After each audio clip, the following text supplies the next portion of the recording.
Okay, hi guys, I'm Sam. I'm Irfan. So we are the design students from Taylor University and we are specializing in new media. So this will be a game review for one of our subjects, game studies. So basically, in this game review, we're going to be covering two games. We're going to be comparing two turn-based RPGs. A turn-based RPG is a strategy game, so it's basically when players take turns like a board game, like chess or checkers. So the two games that we'll be comparing is Hearthstone and South Park: The Stick of Truth. Okay, so first I'm going to be introducing the game Hearthstone, and it is a MMO trading card game. And the game is basically a one versus one card game that players use a deck of 30 cards along with a selected hero. So it can be played in multiplayer and single player too. So the game objective is to reduce the opponent's health to 0 in order to win the game. Okay, so I'm going to talk about the gameplay pattern first. So players have to pick one of the 9 hero classes, and the 9 classes are Warrior, Shaman, Rogue, Paladin, Hunter, Druid, Warlock, Mage, and Priest.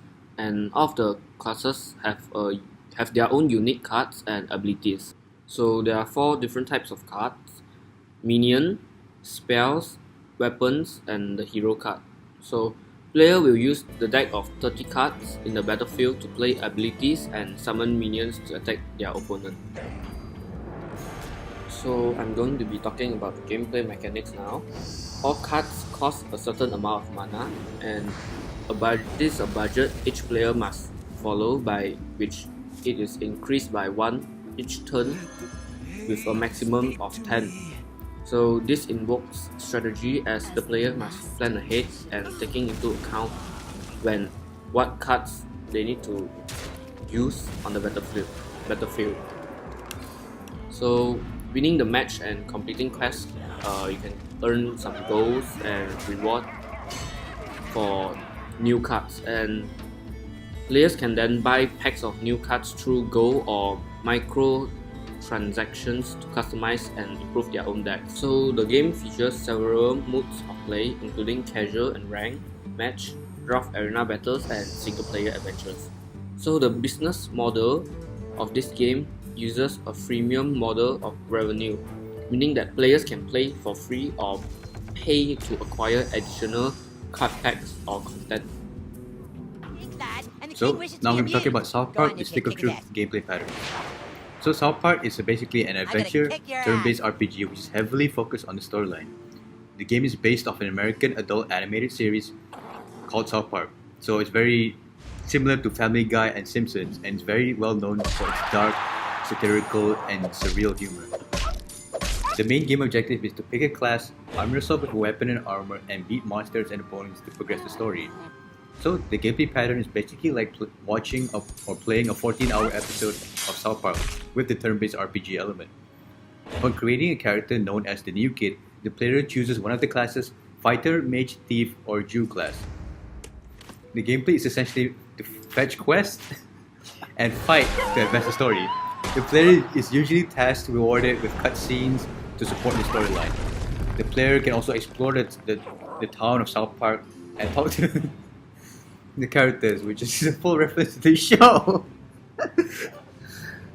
So for the gameplay mechanics, depending on which class you choose, you have a unique set of abilities that you can use in battle. However, items and weapons are not bound to a specific class, so you can even use a sword as a mage if you really want to.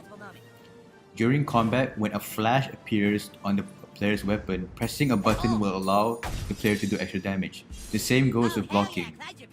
Essentially, it's a timing thing. When using abilities unique to the chosen class, it uses power points, which is the bar under the health bar. So while abilities are super strong, players have to strategize and keep an eye on their PP, and as it can drain very quickly in battle. There are several buffs, debuffs, healing items, and abilities too, as you would see in any RPG. So team battles can get very interesting because you can choose who to attack or which enemy to attack. During your adventure, you can also have one companion to choose from, which is usually very strong as well. For example, Cartman, who can literally swear at the enemy and do massive damage.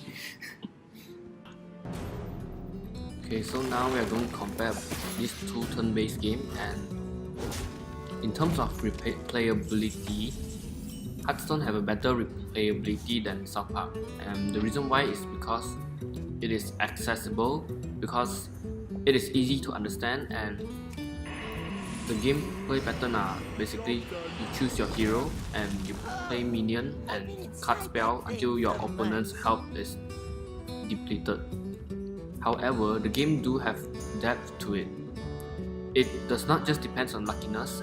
Players need to plan and create strategy for different situations. For example, the more advanced player get to customize their own deck of cards in order to face different situations. And the third point, because it has variety in it.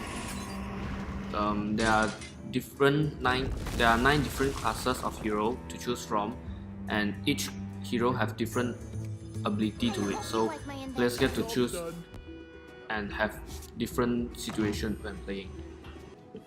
So when it comes to the replayability of South Park, in terms of accessibility, the game is very easy to the point where it's not even worthwhile to replay the game. The mechanics are just so simple and familiar that even kids can play it. For depth, the potential of the combat is somewhat let down because of how easy the game is. So I feel like the combat could have become very complex because of the attack system, but all the enemies become so one-shot, like mid to late game, that it becomes just too easy. And in terms of variety, a player might do another playthrough to use a different companion who have different abilities, or maybe use a different class, but then again the classes are very similar, so there's no point. And also the weapons are not item locked to a specific class, so you can play all the weapons no matter which class you choose.